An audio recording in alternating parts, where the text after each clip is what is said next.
And we're live! It's Saturday night! No, it's actually Tuesday evening. Yeah. Still light outside, too. Yeah. Because the time changed. Daylight savings. We've lost an hour, but we've gained some daylight. Yes. Of course, welcome to the show. Anyway, got off on a tangent there. You are watching Awesome Hardware. It's a show with me and Paul. It's a live show that airs every Tuesday evening at 5:30 p.m. Pacific time on our Twitch channel, our joint Twitch channel, twitch.tv/awesomehardware. If you guys have missed it, then you're probably watching it on my YouTube channel right now. This is part 2, or part B. So if you want to watch the first part to this episode, you can go watch it on Paul's channel, Paul's Hardware. I'll put a link in the description below. So watch that one first and then come back here. Or if you've already seen his, good job, good for you. And welcome to the show. Welcome to part B. Have we been getting better at that, by the way? About like what? Sort of explaining how the show works. Is it getting? I feel like it's beginning to get a little bit shorter. Yeah, it's getting smoother. Yeah. Eventually, we'll just be like, meh. Who cares? Blur. It'll just be a mumble. So anyway, before we get started, I really wanted to make some quick announcements. We also mentioned these announcements on Paul's side of today's episode, but I wanted to just reiterate, we are selling shirts. We have been for a while now. Actually, Paul a little bit more recently than I have, but Paul just started offering 6XL yes. Shirts on his channel for our bigger fans. 4X, 5X, and 6X now available in the black and the gray t-shirts. Yes. So you can head over to paulshardware.net to check out shirts there, and I am also selling some limited one-time edition one-time designs. I don't know. I'm not good at selling things. That's why I'm not in business. Like, I'm not a good businessman. One-time limited edition. I'm selling one shirt limited. Okay. But yeah, I'm selling some limited t-shirt designs. There's some new one-liners printed on the back. If you go to my merch store, awesomesaucenetwork.com/store, you can check them out there. These are actually designs that you guys voted on. I put a poll on Twitter, and you guys told me what you wanted. So it's a one-time thing. As soon as the shirts sell out, they will not be getting restocked. So if you really like them and you think they're cool or funny, go ahead and pick one up. But on that note, I think I'm ready to go on to my first segment, which is more or less a continuation of Paul's last segment, which is tech news. Why is that funny? You're using as many words as possible to describe. I'm very wordy. That's good. That's good. I like to be wordy. I'm not very efficient with my words. I'm like a Radeon. So we're ready to dive into tech news? Yes, we are. All right. So my first news story is about the Apple Watch. What? It's just the thing I did everything I could to avoid. In my side of the show. The Apple Watch. So Kyle's gonna lead with it. Go right into That's it. Cool. I'm leading with Apple Watch, but don't worry, I'm not like trying to sell it or anything. Okay, good. Basically, there was some press conferences and stuff. More information has been revealed for those of us that care. I don't really, but it's big. It's a big thing. You know, it's like one of those things. It's like a huge news story that you might not necessarily be into yourself, but because you're a decent person and you're reporting the news and you're being unbiased. Lord, people won't stop tweeting about it. I know, it is very annoying. So at least we'll be giving you like insightful information and not just spamming tweets at you when we talk about the Apple Watch now. Insightful with a C, by the way. Insightful, yeah. Very good point. All right, so basically there are no real differences. What we found out is that there aren't really any differences between the various smartwatches, Apple Watches, in terms of specification or connectivity options like there have been with previous generation iPads, for example. The only differences that you'll find between all the watches will basically just be the screen size, which is on the smaller end, 38 millimeters. I believe that's diagonally across, or 42 millimeters for the slightly larger one, and different little cosmetic tweaks here and there. But as far as like storage and processing power, like all that stuff is universal across all Apple Watches. Price range I found interesting. It basically spans from starting entry level $350 all the way to $17,000. That's a pretty wide margin. Yeah, and I did confirm. Why? At first you were like, man, it's $10,000. I thought it was $10,000. $10,000 is starting for the high end stuff. So it's $10,000 to $17,000. So if I want to drop $17,000 on a watch.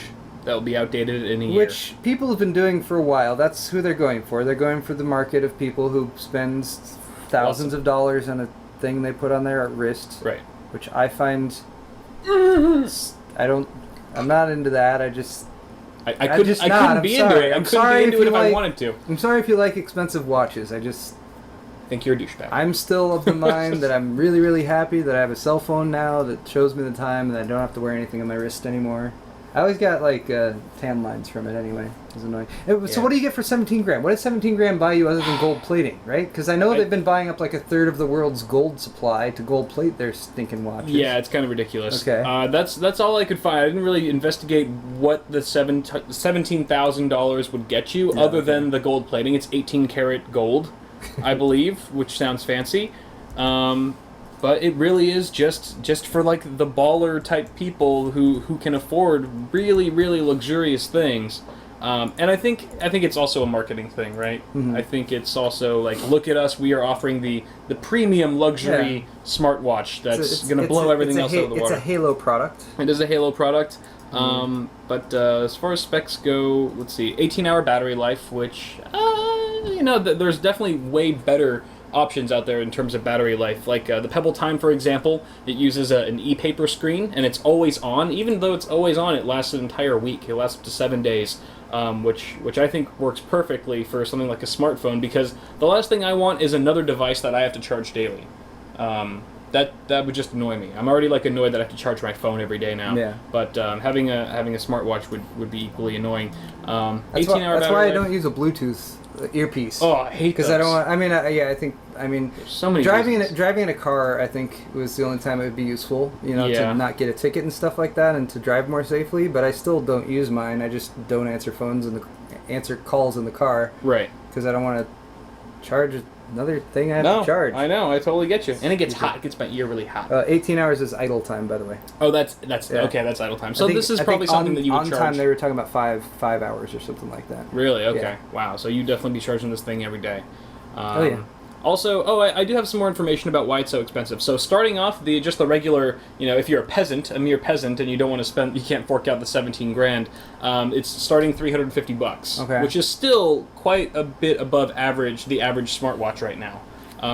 Because it's Apple, but then they have like reasons, right, of why it's so expensive, apart from the fact that it's just got an Apple logo on it. So it's got an all-metal link bracelet, which has about 100 components inside of it, and takes 9 hours to cut a single band for one of these watches. Also, Apple has recruited some high-profile names in the watch and biometrics industries. So they came up with some like ultra inefficient way of producing this, and that's why it costs a bunch of money? Yeah. Okay. Yep. Seems legit, right? Yeah. I'm totally down. I mean, that is why people buy, like, handcrafted things, because they're handcrafted and they take a while, but right. This isn't handcrafted, it's an Apple Watch. It's going to look the same as all the other Apple Watches. Exactly. And it's like, it took 9 hours to cut, but, like, 50,000 other watches were being made at the same time, so... At least 50,000. At least 10 million. Apple's also recruited some high-profile names in the watch and biometrics industries, so they got, probably people from, like, companies like Burberry or Rolex, and obviously that kind of talent comes at a cost as well. So these are all things that you're paying for when you pay for when you buy an Apple Watch. Those people are all in a room filleting each other or something? Like, they are all filleted, yeah, but... Like they have like. What do they do? They use the jack off watch, the one that has the meter that tracks how many times your wrist goes up and down. That's what they're all doing. They hired like the CEO from Burberry and Can you get Rolex. an app for that? There's an actual watch. Oh, okay. I'm not joking. That I'd pay $17,000 for. Yes, I would. Gold plate that, and I would use it every day. Anyway, and a little off topic there. And then also something to consider as to why something like a smartwatch would be more expensive than you might think from Apple is because they can't really rely on like contract commissions that they would usually get when selling someone a smartphone, for example. No, okay. So stores they can't subsidize it with a $100 a month Verizon contract. Right. I see. So because they're getting less of a cut, they have to upcharge the product in retail. So release date, April 24th, if you're interested. And I think that's all I have to say about Apple Watch. I'm sure there's a bunch of other stuff that's really important, but whatever. My next story is much more interesting. This is exhaustively researched. Yeah. My next article is basically about the PC industry and how it's faring in the gaming hardware market. Hey. Surprisingly stellar, actually. PCs accounted for 33% of the gaming hardware market share, which was about $67 billion in 2014, with smartphones taking second place at 23% and consoles taking third at just 16%. Aha. So almost doubling the consoles. PCs have eaten up the gaming hardware industry to some degree. Also, we're showing a huge growth for Android in the gaming hardware market. This could be attributed to just the sheer fact that there are so many people on Android now. I think there's over 1 billion people worldwide that are Android device users. And this is also good news for folks like NVIDIA, who just announced their the Shield Android TV console, their little TV console. Yeah. And this chart is also showing dollar values. So like, whereas you might think to yourself, there's way more Android devices out on the market, for example, if you're looking at smartphones as compared to PCs. But if the actual cost of that hardware is much less in a typical gaming PC or something like that, then that's why the value is less. But there's still obviously a lot of value in PCs. Yeah. And a lot of value in PCs for gaming.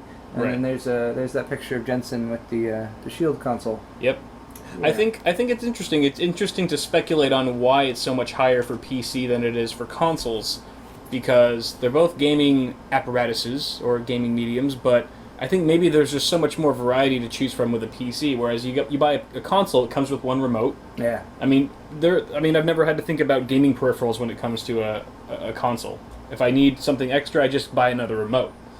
But for a PC, I mean, like, I'm swapping out keyboards and mice. You've got like joysticks for, like the Rhino X55 stuff for Elite Dangerous and things like that. There's all sorts of peripherals. Yeah, that was my thought looking at this, is like how inclusive is this? What all are they, are they talking about just the PC itself? Are they talking about peripherals? Are they talking about everything? It's hard to say, but still. Yeah. I think they're talking about all gaming hardware, I think, because they're keeping software completely separate.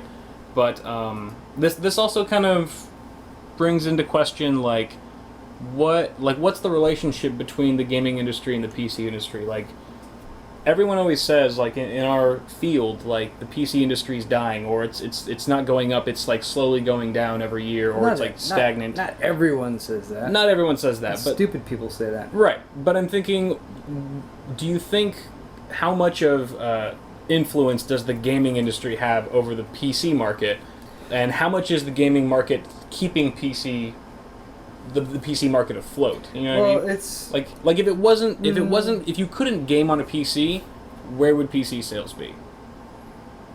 I think they would still be there. People still need them for stuff. I'm just saying it might. Yeah, I mean when you're talking, take a big hit, because if you're looking at like the flagging that the PC market has done in the past 5-10 years.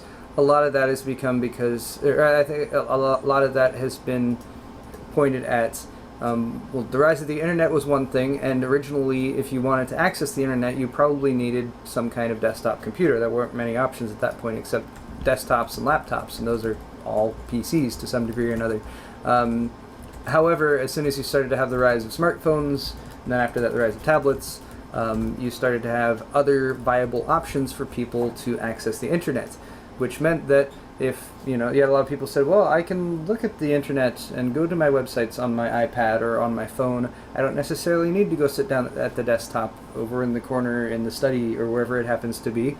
It's more convenient for me to be able to sit on the couch and all that kind of thing. So I think that has caused there to be less need for PCs for those types of activities to access the internet and that sort of thing. But you still need PCs for a lot of different tasks. If you're doing content creation or stuff like video production, if you're doing actual like CPU or GPU intensive heavy lifting tasks, like fluid dynamic simulations is always my go-to example for that one. But yeah, there's things that you just can't do on these other devices, so there's always a need, at least there has been and there still continues to be a need for PCs and a need for hardware that can do more than what you can fit inside the body of a tablet or a smartphone. Yeah. So yeah, one of the things that this article mentions at the end, which I've heard before, is like, oh, well, once consoles catch up to PCs, then you know, graphics-wise, like once a console can match a PC... That'll never happen. Well, that's what people talk about. That's one of the things that they mentioned. But the quote here at the end is adding the idea that phones might catch up to PCs or something, like the phone's capabilities. Yeah. But the quote here from the researchers is there's no such thing as catching up because Moore's law serves all platforms. Right. And that's very true. I'll leave it at that. Yep. Which is that's very true. So PCs will always be ahead. you know, smartphones get faster, consoles get faster, everything gets faster, but PCs get faster as well. So, yeah. Yep. Hopefully, we're gonna have gaming PCs for a long time to come. Yeah, absolutely. I think so. But yeah, I like this article a lot because it was definitely a win for PCs, and made me happy. Mm-hmm. All right. So next segment. My next segment. This is a new one. Cal made a new segment. It's called Dirty Cops. Oh. And it's DURTY. Cops is COPZ. Why is it spelled wrong? I don't know. It's got to mean something different, right? It's got to I don't know. That's the first thing that came to my mind. Perpetuating bad spelling, Cal. Dirty Cops. It's okay. You say it a little different when it's spelled that way. Dirty Cops. Didn't feel right spelling it correctly. It sounded like I said something else. Okay.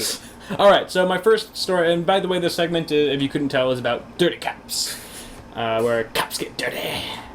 I'm telling you, once we have the graphics and all the audio clips, the sound bites for the show, that's when it's you will really never watch another tech show again. It's gonna grab you. It will. Cop watches porn on duty. I said duty. This is kind of interesting. So a conservative guy who's semi-religious and stuff, actually very religious. He's from Wheaton, Illinois. He was driving one day down the street in Illinois, because that's what people do in Illinois. I'm just driving, gonna get my jug of milk. And then he stopped at a red light, and he pulled up right behind a squad car, and he could see perfectly. He was a little elevated in his white van. And he looked right through the back of the squad car and could see on the officer's laptop, his in-dash laptop, because the cops have that in-dash laptop where they do all their GPSing and stuff. Yeah. And he saw the cop scrolling through pictures of naked women, completely naked. Oh. Just bloop bloop bloop. And so he went home and was debating on what he should do. He was like, there's no real reason for me to contact the authorities because they would never investigate one of their own. Yeah. That's not how they roll. Yeah, that's true. But he was just such a righteous man that he couldn't contain it any longer. He couldn't keep it to himself. And then so he decided to write to the mayor of the city. Okay. Must be a small town because the mayor actually answered and was like, yeah, let's investigate this. So basically, the mayor contacted the main sheriff or deputy, and the deputy talked to this officer. They found out who the officer was. Apparently, he was an officer of 20 years on the force. Wow. He was getting paid almost six figures, really, respectable cop and stuff, and had a sit down, almost like an interrogation type thing. And the guy admitted, he said, I'm really sorry. I watched porn, and I thought it was funny because the sheriff's immediate response after that was child porn.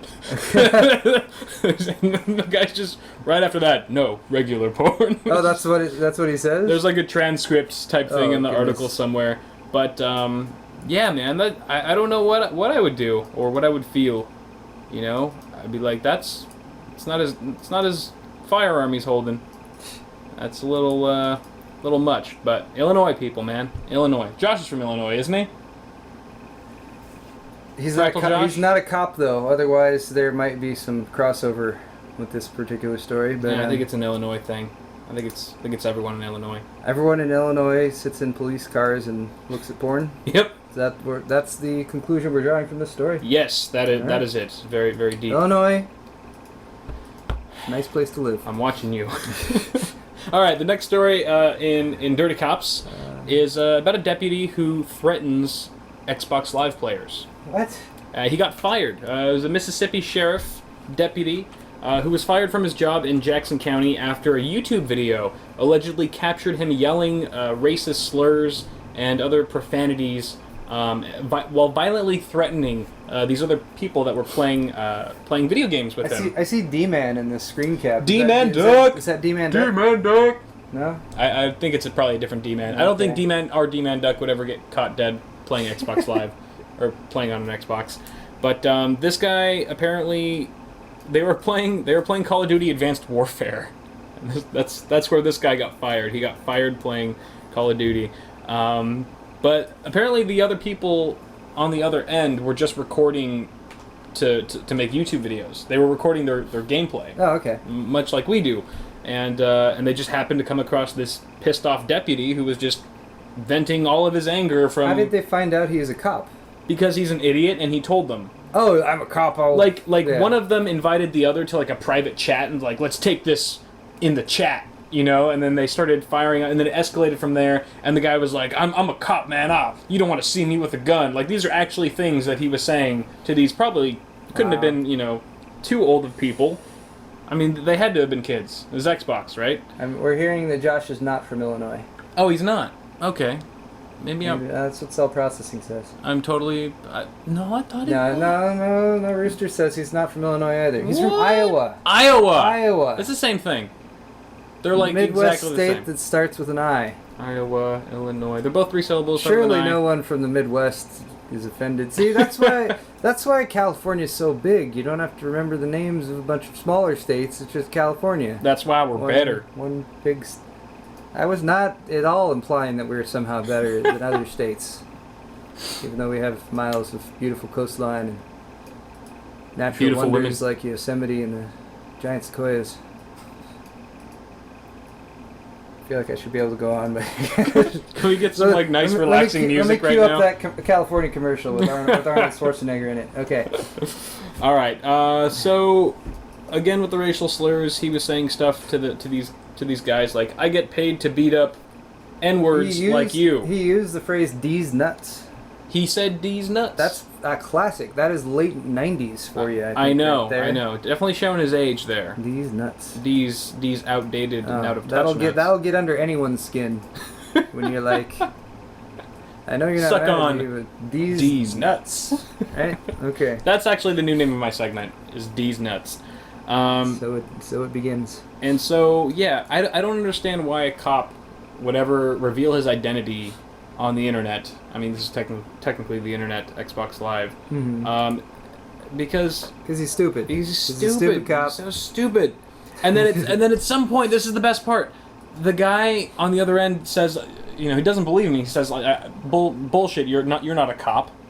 And the cop sends him a picture of like his badge and him in uniform, like his face and everything.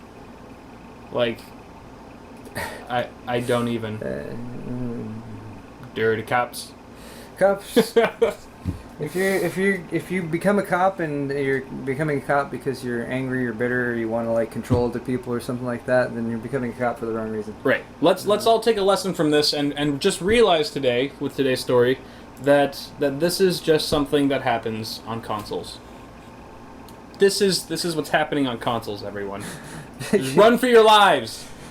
Kyle's main goal for our show is like to try to piss off other groups of people. No one is safe. Cause controversy. No one is safe right? from me. That's the whole thing. That's right. All right, is that the end of the Dirty Cops segment, That's Kyle? the end of Dirty Cops. Let us know in the comments what you think of the Dirty Cops segment if you want Kyle to bring it back. Yeah! Of course they do. Of course they do. Because it's amazing.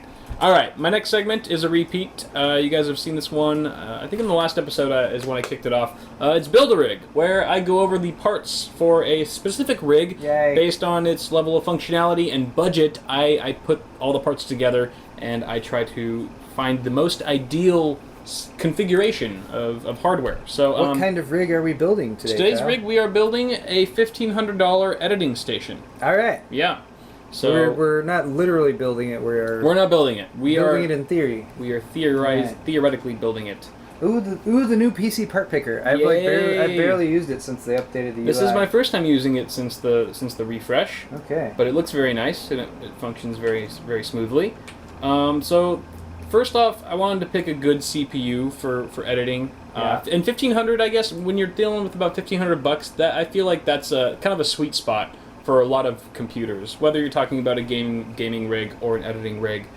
So I was able to do quite a bit with this, but it's not exactly like you're able to just run wild because, you know, $1,500, you still have to exhibit some kind of budgeting in there. So for CPU, I went with the lowest end of the Haswell E processors. 5820K I felt was sufficient for these needs and budget. It's a 6-core processor with hyper-threading as well. You can't go wrong. It opens up the doors for DDR4. So I also did get some DDR4 memory from Crucial. They had the cheapest kit that had decent ratings. I gotta say, 4x4 DDR4 2400 kit for $150 or 155 even. Yeah, that's come down. Yeah, it has. That was $300 a few months ago. Yep. So that's good. I haven't been looking at DDR4 pricing because I was just DDR4 is expensive. But yeah, exactly. Good to know that that's dropped a bit. That's going to make X99 2011-3 Haswell stuff a lot easier to dive into. Absolutely. Okay. Aside from that, I got an ASRock X99 Extreme 3 motherboard. It's a full ATX board, LGA 2011-3, of course. This is a pretty decent board. I actually used it a little bit for a brief time. I borrowed it from Newegg at some point when I was trying to get my my old test bed set up, and I never had any problems with it. It always booted up correctly. There was no funky BIOS issues like I've seen on other boards from other competitors. But it's $161, so you're getting an X99 board with quad channel memory. You get 8 DIMM slots. This looks like a good board to match with the 5820 because there's not a lot of PCIe expansion and you are limited in your PCIe lanes on the 5820. Exactly. I would say if I were to critique your build, okay, I have a hard time getting an X99 board without 8 DIMM slots. Unless it's a micro ATX. Oh, this one only has 4. This one's only got 4. Oh. So I didn't realize that. That's okay. We had some technical difficulties earlier, so we were kind of like rushing to get this stuff together. So if you're looking at this and you're actually considering Kyle's build, I'd say maybe look at some. I'm guessing if you jump, maybe this is the Extreme 3, so maybe the Extreme 5. The Extreme 5, and it's like $20 more. So that'd be something to think about. But go with the Extreme 5. Good observation, Paul. I totally missed that. Just a thought. Yeah. So moving on to the cooler, went with the Corsair H80i for the 3820K or 5820K. I just feel like water cooling is a good solution for X99. You've got DIMMs on both sides, kind of trapping heat in around the CPU. So being able to put a water block on that and carry away some heat is pretty effective. It's also $80, so you're not breaking the bank too hard with a water cooling solution. Very nice. And beyond that, for storage is also interesting because I think for editing video, what I found is spacing up your workflow or your workload across multiple drives is always the best scenario, the best situation that you could do. So I'm having the OS being installed on a Crucial MX100, great drive, amazing value. Bang for the buck. It's only $105. So a 256 gig SSD for Windows, and then two 2 terabyte Hitachi DeskStar 7200 RPM hard drives. And I would put those in RAID 1. Yeah. Because I think, I don't know, just from an editing standpoint, since I've been editing for a while, I always need a RAID configuration on any system that I'm editing on. Because I'm just too paranoid about losing precious hardware. Losing precious footage. Yeah. That is so hard to recreate and such a pain to recreate if you have to, if you ever lose it. Anytime you got raw footage and you're copying it somewhere, copying it to a RAID 1 is usually a good go-to. Yep. So that would be a great solution to capture 2, and then from there you could either keep the data on there while you're editing, or you could even move some of it onto your SSD, even though your OS is on there and your programs are on there, just to spread it out a little bit more evenly. You might be able to play back the source monitor, play back your footage at a higher resolution if you're editing from an SSD as opposed to a hard drive. You might have fewer dropped frames that way as well. Video card, now this is always kind of like, if you're thinking about a workstation and you're going the editing route especially, you have to think, do I go with a gaming graphics card or with like a dedicated workstation card like a Quadro or a Fireworks? No, it's not Fireworks. Fire Pro. Yes, Fire Pro. So I decided to go with a gaming card this time around just because I feel like you can get a little bit more performance for the price than you can with a really good Quadro card. Like a really good Quadro card I'd recommend is like the K4000, but that's like $600 to $800. Yeah. So I was like, this is also personally based on my experience too, and I've always had good results editing with an NVIDIA card using Adobe Premiere Pro. You can use Mercury Playback Engine for GPU acceleration, and GPU acceleration is extended, far beyond Adobe Premiere Pro. I mean, it's also offered on like Sony Vegas, for example, and a couple others. So I went with an Asus GeForce GTX 970, 4 gig Strix. I went with their Strix because it's got a really good cooler on it. Should keep it nice and cool when it's rendering and stuff, when you're encoding and whatnot. Yeah, and if you're making a system for editing and you're using the newer version of Adobe, the Creative Cloud, it's pretty cool because it has OpenCL and CUDA support now. It does. So you have a pretty wide range of options when it comes to graphics cards, and you can actually get GPU acceleration on the graphics card and still have a gaming graphics card, so you can game and you can edit. Now, if you're doing something that's more dedicated towards a production system, if you're using other software, not like Adobe Premiere that can do that, and I'm not sure about the other editing suites that are out there, I'm not as familiar with those, then that's a time when you might go for the actual professional cards like a Fire Pro or a Quadro card. Yep, I would agree. And then moving on with the case, I went with the Fractal Design Define R5. Just because I really like that case. I think it works well for an editing tower because it has good hard drive support and it has good airflow and good cooling and it's quiet. And it's $100. 110. 110. About 110. Splitting hairs here. Yeah, whatever. Okay. Yeah. But I don't know. And power supply. And power supply is the XFX XTR 550 watt. Which I think is fine for the hardware that we have in there. 550 should be good, especially considering 80 plus gold, and it's fully modular. So $67. $67 for a fully modular 550 watt 80 plus gold. I thought was a pretty good deal. That's pretty good. I mean, I'm sure there's other just as good options, but with 550 and a GTX 970, you'll be fine. Yeah.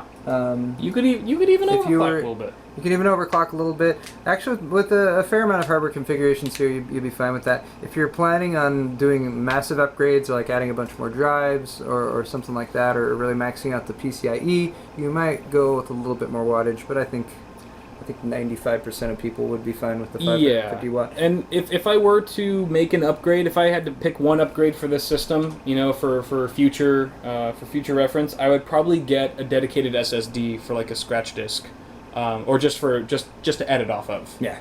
Instead of editing off of the RAID array or even the existing SSD that already has the operating system and programs on it. I mean, I would just say go for like a 480 gig. Or if you're dealing with really small projects, then maybe a 256 gig SSD would be fine too. But it just really helps a lot, I've noticed, to have your workload spread out across multiple drives. So all that stuff for $1,507.58. I guess if you factor in the upgrade from the Extreme 3 to the Extreme 5 motherboard, then you're looking at maybe $1,530, which is still fair. Not bad. Yeah. Oh, so that's it. Good to know you can get into Haswell E for that much money. Yes, it is. Super nice. All right. DDR4. All right, moving along. Moving along. This is my last segment for this evening, ladies and gentlemen, and it is the ever popular and ever astounding Q&A. And easy to prepare for. Q&A. This is my favorite cop-out segment, where you guys ask questions and only I answer them, and Paul's not allowed to talk. I talk sometimes. This is my segment. I'll let you. My show. Okay. You be quiet. No more talking from me. You can only talk if I ask you a question. What is this? This is interesting. I'm just kidding. You can talk. All right. So go ahead and tweet us or message us on the chat. I don't know, whichever one's easier. I feel like they should just message us in the chat. It's like right here. Although sometimes it's tricky because then their question like scrolls up and I'm like, wait, that was a good question. It's getting away from me. Oh yeah, that's always dangerous. So if you want more security or you want more assurance that your question will be answered, probably best to tweet us. But if you don't have a Twitter or just out of convenience, I got a question from Laertes.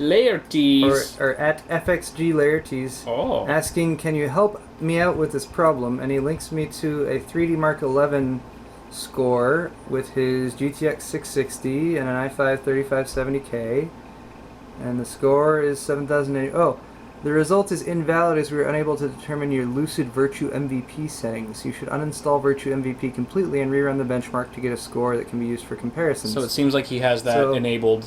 Yeah, so what Lucid does is for Intel-based platforms that have a processor with an iGPU and then you have a discrete graphics card, Lucid will allow you to virtualize either of those. So you can use the video out on the graphics card and virtualize rendering stuff with the CPU, which is useful if you want to still use QuickSync as part of your 3570K. Or you can plug into the video out on your motherboard and use Lucid to virtualize your GPU, so you can still have your GPU rendering stuff even though the video out's going through the integrated graphics. The integrated graphics. Right. So 3D Mark must have something in there that's recognizing that, and it won't give you a valid result because it's probably detecting that the pathway between the GPU source and the display has something in there that's blocking it, and that might be a way that people could try to spoof a result or something like that. So that would be my guess. Your actual result is higher than most people's, so there's nothing wrong with the card itself. Maybe try uninstalling Lucid, run it again, and then you would probably be okay. Yep. You also need to validate your driver in order for... Validate it. Oh, I know, your driver's validated. It's just Lucid. Uninstall Lucid. Okay, someone's asking what cheap half-height GPU could I put into a Dell Optiplex GX520? My answer whenever anyone asks me about upgrading a Dell is... Get a new computer. Yeah. I mean...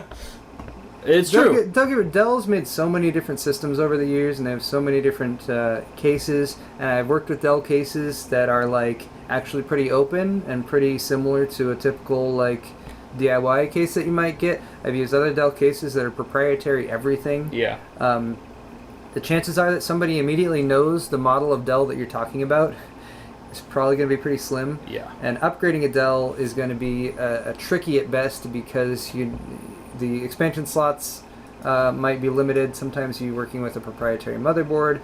Power supply is probably also proprietary. You might not have the right video outs that you need for that. That said, most of them are going to have at least a PCI expansion. And then chances are, if you're looking for something inexpensive, you're going to want half height, and you're going to want something that doesn't require any video or any PCI Express graphics power in. Because you don't want anything that's going to draw more power than what it's going to draw through the PCI Express bus. So it's going to limit you to the less expensive cards. You could maybe look at, but you need half height. And my knowledge off the top of my head of half height cards is not good. Half height meaning just one PCI slot, or just no? Like... Half height is the actual height of the card. Oh, this way. oh, so okay. From the plug to the top, and they're instead of like that tall, they're like that tall. Definitely like the lower end. So they're made to go in those like slim Dell systems and that sort of thing. I mean, they're useful. You can make a nice compactable computer with that. But, yeah. Yeah. Okay. Good luck with that, though. What else do we got?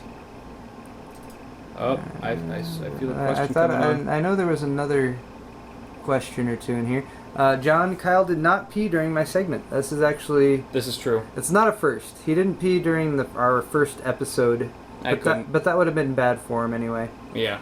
Ryan Willian is warning us that it is Patch Tuesday. I've actually considered that we broadcast Patch Tuesday. You're not familiar with Patch Tuesday? Where everyone gets patches? Most patches come out on, for Microsoft at least, and a lot of software companies do it the same way. Patch Tuesday. Okay. Because Tuesday, a lot of hardware comes out. It means you have Monday to go in and make sure everything's okay. You launch the patch on Tuesday morning. People start getting it, and that gives you the rest of the week to deal with problems that might occur, or like, oh crap, it broke something, we need to roll it back, or something like that. So, Patch Tuesday is when you'll often see Microsoft Windows updates coming out and stuff like that. And it hasn't bit us in the ass so far, but I'm hoping. The Prophecist tells me that WD Enterprise HDDs have been yellow for some time. Huh. The original Velociraptor was yellow? No, I had a Velociraptor. I had a 32 gig Velociraptor. Maybe certain Velociraptors were yellow. I've never seen a yellow drive. I haven't seen yellow on the label. I have seen yellow on the label, but I'm talking like the big, the large bands at the top and the bottom that are usually black. Yeah. I feel like I haven't really seen that before. Did you see Kitty's pictures of Clev at PAX South? I did, yeah. Is she there right now? Well, I think, isn't PAX over? It's PAX over. That's PAX East. PAX PAX South was a while back, wasn't it? Yeah. There's too many PAXs now. Oh, that's PAX South. Okay, that's PAX South. So they've been showing off their stuff for a little while. They look pretty cool. Yep. They look different. Andrew asks, how can I connect more fans to my Arc MIDI R2 fan controller without adding more cables to manage. Well, assuming that you've already maxed out the ports on your integrated fan controller on the case, I mean, you could get a splitter, theoretically. I'm pretty sure that the fan controller can support more watts than just a single fan per channel. You might want to double check that. Usually there'll be a total wattage that's available through the fan controller. You divide up how many watts each fan's pulling, and you can get your answer that way. But as far as like without adding more cables to manage, you're probably going to have to get like a Y splitter or something on for a couple of those ports for a couple of those 3 or 4 pin connectors. So you'll have some more cable management to do, but not much. It'll be pretty minimal. Yeah. Your other option would be to get one of those multi-header splitter things. I don't know of one that you can buy. I know they're out there and you can buy them. I know they come with the SwiftTech H220 and the H220X.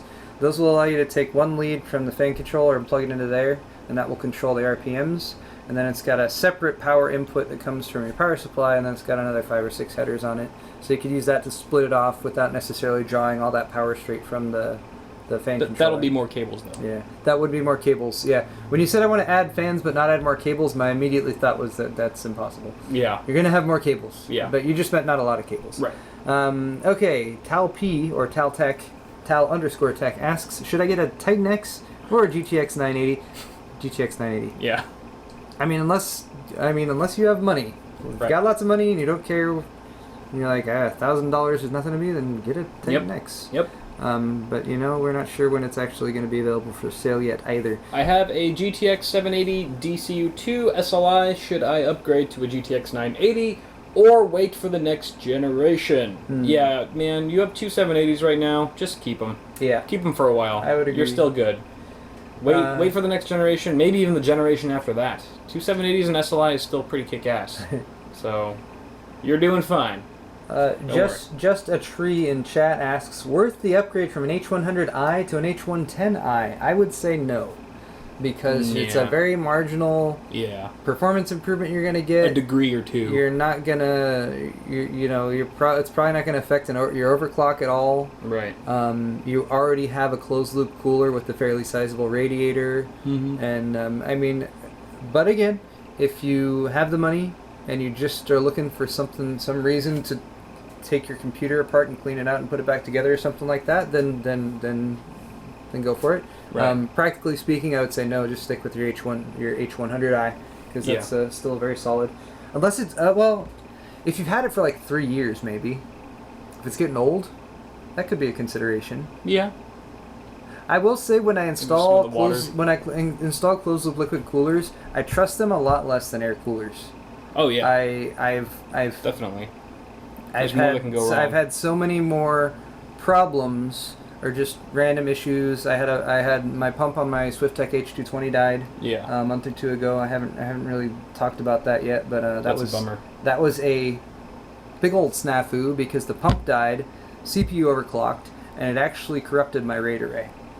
Oh yeah, that's right. My CPU overheated. Yeah. So my CPU suddenly my system turned off. I wasn't editing at the time, but my system turned off. I was like, that's weird. Not supposed to just turn off. Finally figured out that it was the pump on the CPU that was just not pumping, so no liquid was moving through there, and my CPU was topping out. It was getting to 100 degrees TDP max and just auto shut down, which is a bad thing to happen. It will save your hardware in your CPU, but it will also immediately shut it down, which means if it's in the process of doing something like booting up and initializing rapid storage technology, then you can have issues, which it did. It killed my whole RAID array. I was able to recover the stuff on my RAID 1, on my RAID 1 drives, but my 2 SSDs that are in RAID 0, which had a couple projects on them that I hadn't saved onto the mechanicals, so I lost a couple projects. Fortunately, because I have all my RAWs saved, I didn't lose any RAW files, and I still had all my final rendered files, so if I needed to go back and reload one of those projects, I'd be kind of screwed. Yeah. I would have to rebuild it, but other than that, I didn't lose too much. I think SwiftTech owes you a big apology. Well, but I mean I'm trying to do an endorsement deal with them, Kyle. Shut up. No, I'm not. No, I am just totally joking. But no, that is something to consider. Like, I completely agree with you. There's so much more that can go wrong with a liquid cooler than an air cooler. Yeah. I mean, the pump is like the number one thing that comes to mind. And also, like, leaking issues. You know, they've been known to happen here and there. And also, like, things like evaporation. Like, even if it's a closed loop and stuff, water will still evaporate over time. Yep. Whereas, like, you're looking at a CPU cooler, it's so simple. It's just a piece of aluminum and a fan. Yeah, you know, there's not as much that can... I mean, there's still things that can go wrong. If any of you guys have spotted, like last week, the show that we did over at my place, the test bed that I use now has a Thermaltake NIC. I forget which one it is, but the NIC cooler from Thermaltake. Simple air cooler that's on there. I'm like, oh, it's just an air cooler. I feel like it's been a while since I just... But you do need to fix that, was it EVGA GTX 980 with the little fans that keep tweaking in the background? That is not a problem. That's I know. by design. No, I know. It just irritates people. That's what I mean. You gotta like put a blanket. But over now it. I kind of feel like I'm trolling them every time they complain about it. So I'll switch something else in there. That one's been getting a lot of screen time. That's for sure. Quick question for me.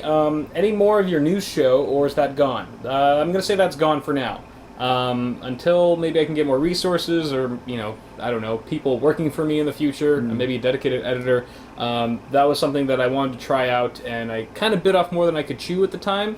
It's a lot of editing involved. It's so much editing to make it look good and to make it look polished. Is so much editing time. It's like I need an Edsel. I need an Edsel for this to be a regular thing. The kidnap Edsel. But I might be bringing back something else that you guys might be familiar with coming soon. So stay tuned for that. I'm not going to be too open about that. I'm going to be very cryptic. So cryptic. Yes. Angela Nocturne Kitty asks, any plans for awesome hardware gear? Awesome hardware. Oh, like merch? Merchandise? Shirts and stuff? We could do that. If you guys want them, I don't want to say we're going to have them next week for you or anything, but definitely the more people we have interested, the more likely we are to do it, I guess. I could see like an awesome hardware mug doing well. Yeah. Oh, a mug. Yeah, that'd be kind of cool. Yeah, we could drink beer out of it. Or the beer glasses. A shirt or beer glasses or anything like that. It could all be interesting. Good idea, Kitty. Yeah. Good idea. We'll monetize. We'll take the brand of the show and we'll put it on everything. Suck the money out of you. Spaceballs the action figure. Spaceballs the flamethrower. Yes. What you're doing on Awesome Hardware Rotation is visitors first, home second, much like baseball, Ryan says. Yes, exactly it is. What? The rotation visitors first, home second. Ryan Willian. Yeah. Willian? He noticed that, this... Willian. It only happened, like... on the first episode, it was just random that it went that way, and Kyle went first. Kyle was just like, I'll go first. Yeah. But after that, when we're like, and I kind of thought, like, when I come over to Kyle's, I'm first. But yeah, I was like, no, it's like baseball, or like sports. Right. It's like whoever's the home team, the visitors goes first. Yeah, I think it works out pretty nicely. That was, it's cool. It's pretty cool. Anyway, it's funny that you noticed that, though. Let's see if there's any more questions. I think I had another question. Ooh, pint glasses, that'd be good. Oh, yeah. Nice idea, MC. When the mug is hot, it shows Kyle, and when it's cold, it shows Paul. That would be cool. You're cool and I'm hot. One of those color changing ones. That's right. Alright. Here's Dean Smiley was asking about the Dell machine. Oh, this is a good question. It's an Optiplex. Good one. Reicher55 asks, who wins in a tag team fight? Luke and Linus, Jay and Jerry, Paul and Kyle, or Logan and Wendell? Ooh, that's tricky. Logan and Wendell. In a tag team? Yeah. Damn. Only because you might be right. Only because I saw Wendell with other people for the first time on the PDX LAN. Did you see the PDX LAN tech? No. Well, because Wendell was there and he's on the tech with no face covering or anything like that. Which, I mean, there were pictures of him on the internet before and everything. Not that I've stalked him and tried to find those, of course. That would be ridiculous. But was he tagging people up there? No, he's big. He's a big guy. Yeah. He's taller than Logan is. Right. Or was he taller than Logan? He looked taller than Logan. I'm sure he is. So he's big. Yeah. And Logan's big, too. I'm just saying, size-wise... But, I mean, you don't just have to be big to win a tag team fight. Yeah. Oh, I guess you do. But I know that if you're talking about something like boxing, like that's why they have why they have weight classes and height classes. I'm sorry. Because your reach I'm You know, dumb. that's I'm important. dumb. I read it as like a tag fight, like we would all play tag. But you tag team fight, like an actual fist fight. Oh, you're talking about tag. No, I thought that's what they were talking about. You're right. You said fight. I know. At some point. I was thought you were thinking talking like about fight fighting the whole with time. your Anyway. tagging. No, you're right.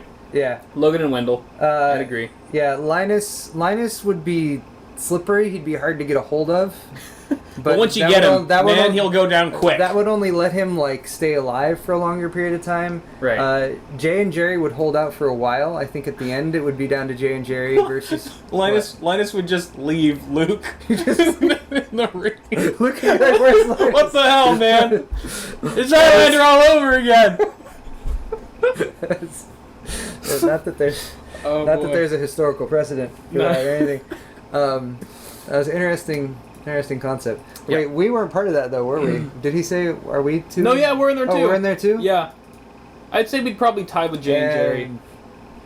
We'd tie with Jay and Jerry. Well, I don't know. I would bring a knife. I'm not one for like physical. Like I haven't done a whole lot of fighting in my life or anything like that. I don't think any of us have. Well, okay, Logan and Wendell would definitely win because Logan also knows like the art of the ninja. You're right. Oh yeah, Logan. Oh no. Yeah. No, they would. That doubles. I totally forgot about that. I don't know if you guys know this. I don't know if he talks about it on his channel. Maybe I'm not supposed to. Okay, I shouldn't. Logan knows some stuff. Logan can kick he knows some anyone's ass. takedown moves. He's taken some. I don't know what he's taken. I just know it's some like martial arts of some kind. I think that's probably safe enough to say. Right. Yeah, Logan Kick and your ass. Wendell would destroy everyone. I was talking about something else though for a second. I thought was interesting. Someone said Linus would hurl insults. No, it's Linus would hurl insults. And he would cheat. Yes, he would. He would throw his socks and sandals at us, most likely. Yeah. Linus used the power. H100i versus H105. You have that's an H100i GTX that you have up there. Yeah. Oh, sorry. No, I don't care. I need to get me one of those. You have an H105 too, though. I do. The H105 is. Wait, is that 240 or 280? It's 240. Why is it 105? Oh, it has These are all a few different 240. colors and a different pump. Yeah, it's different pump, different water block, different aesthetic. Yeah. It's just, If you're looking at those, two, I'd say the H100i GTX would probably be a better option because it's newer. And anytime you're looking at comparable things and one of them is newer, I usually like to go with a newer thing as long as it doesn't lack something that the other thing has. Yeah, for the most part, with things like this, you can count on the newer one being better. Joe asks, how long will an all-in-one water cooler last? That is a very difficult question to answer. Most of them will have a warranty on them, and that's a kind of a good idea of how long the manufacturer thinks it will last. I think those are usually 1 to 3 years. I would start to distrust mine after a couple years, probably. What was the question? I'm sorry. How long will a closed loop cooler last? A sealed closed loop cooler last? Yeah, because I mean, all of them are going to have different levels of evaporation and that sort of thing. So it's really difficult to say. I would not go past the manufacturer's warranty, at least not by any length. Yeah. And then I would also. 3 years seems a good cutoff for me. Yeah. That's when I started noticing like my original H100 dropping off. Okay. With like the LED crapping out on me. Obviously, that doesn't really affect performance, but it also started making a weird noise after about 3 years, and it just kind of looks sad after a while. So yeah. I don't know. All right. Time for an upgrade.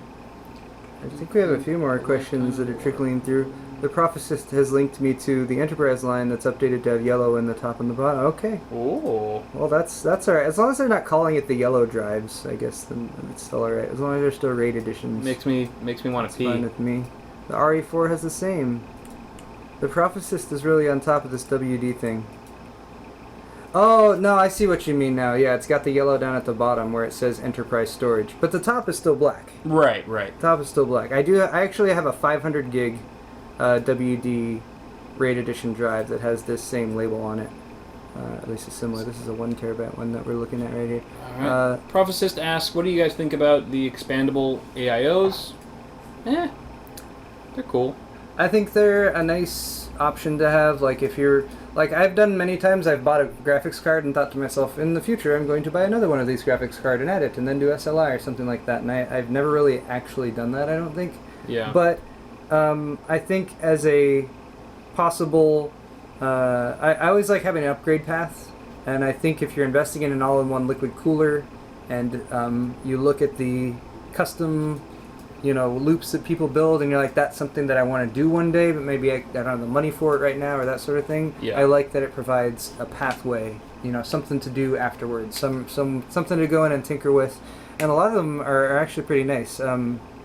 I wish the fractal ones were available in the U.S. Because from my experience, at least, I've only used one, the little Kelvin 120. Okay, the T12. Yeah, I've only used that one briefly, but I mean, it's doing a great job. Pretty quiet. Seems like a solid. I've got two of them. I've got two of them up there. Yeah. The T36 and the T12. Yeah, those are pretty solid. But yeah, I think it. I like that a little bit more so than the sealed ones, because, it gives you something else options to do with it in the future. Yeah. Yes, indeed. Someone had an interesting question about us and stuff. Darmonid asks, do you think finding another channel or person to partner with has helped each of you with your individual success, and helped those like Jay and Jerry, Linus and Luke, and the guys at Tech Syndicate? So I think he's talking about like cross-promotion and stuff. Yes. Working together, collaborations are so good. They're so important to have. They're not vital to the success or failure of your channel, but they definitely help a lot. Mm-hmm. They help you get your name out there to other YouTubers, to other audiences that might not be aware of you already. Mm-hmm. And you're basically sharing another YouTuber's audience when you do a collaboration. You're saying, I'm going to give you some exposure with my fans, and you'll give me some with yours. And that's always just a mutually beneficial thing. Both parties always benefit from it, and it's nice because the fans like to see us together. Like, it's cool, like, when they see a video and with Logan's there and Linus walks in, it's like, oh, they're in the same space, they exist together, and, it's like a Kamehameha goes off or something. I've found that it's just, and it's fun, too. I think that's the other thing, is that you just have more fun, because us tech tubers and stuff, and this probably goes for most YouTubers in general, even outside of the tech space, we can be alone a lot for long periods of time, where we're just making videos in our room. Some YouTubers don't; they have like a crew that they always shoot with.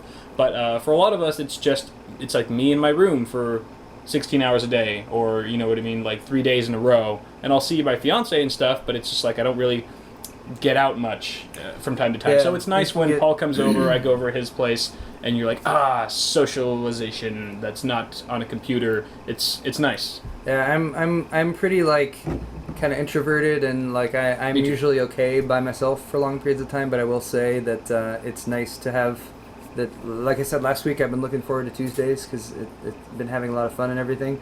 Yeah. Like Hal said, YouTube in general, like when they start giving you like tips for how to do better with your YouTube channel or whatever, that's one thing they will immediately tell you. Collaborate, like talk to other people, because it's surprising actually the overlap in audiences. A lot of the times I think like, oh, Kyle has X number of subscribers, I bet like 90% of those follow both of us, but I'm probably wrong. It's probably less than that. Yeah. And probably even significantly less. I'm not positive. Maybe we should look at it. Yeah. But so yeah, anytime you can do that and work with somebody else, not only for new ideas, but also to address other people in the audience who might not be aware of you. It's really nice. Yep. And does a great job.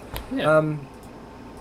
But I think that is it. I think we've answered plenty of questions for today, and I think that's going to wrap up this episode. Excellent. Of Awesome Hardware. Thank you guys have been all. great. Thank you all for watching. Be sure to come again next week. If you guys are watching the re-upload, be sure to catch us live next week at Tuesday on twitch.tv/awesomehardware at 5:30 p.m. Pacific time. That's all correct. I'm pretty sure that's all correct. I think you had all that right. Woo! No. Also, you should like this video. Like and you it. should Subscribe to both Kyle's of our channel. channels. Do that. You should go watch part 1 if you haven't on yet. Paul's That's channel. on my channel. Yep, Paul's Hardware. And we love you. That's all. We love each and every one of you. Oh, Thank you all for joining us. Gaming. Are we gonna do some gaming? Oh yes, tonight. So we've actually followed through the past couple weeks. We have. It's been a little bit Last later weeks. than planned. So Right.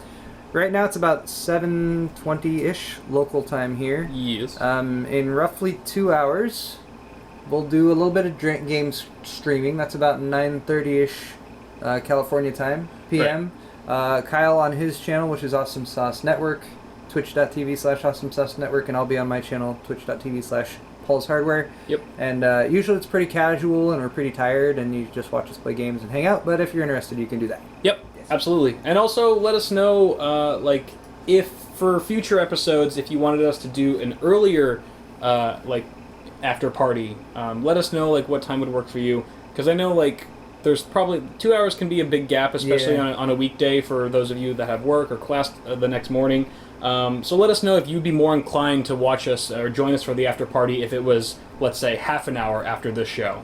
And that's something we may or may not consider in the future, depending on the reaction that we get. The logistical problems is I need to get home. Right. We could after party like here in the That's future. What I was thinking. But I've already been here all day, and I'm just tired of Kyle. So I'm pretty sick of him. Just get the hell out. We could maybe do that though. I wouldn't mind doing that if it was planned. If we had like dinner arranged. For right now, I need to drive home. I gotta like play with the dog. Gotta play with the dog. Mad at me. Yeah. Got to attend to my wife. I gotta do that. Attend to fiance. And I'm sure there's other. I have to eat dinner. Things. Anyway, so many things. All right, we're dragging out the end of the show. Yes, we are. As we can. Thank you guys for watching. We'll see you in a bit. See you later, everyone. Bye.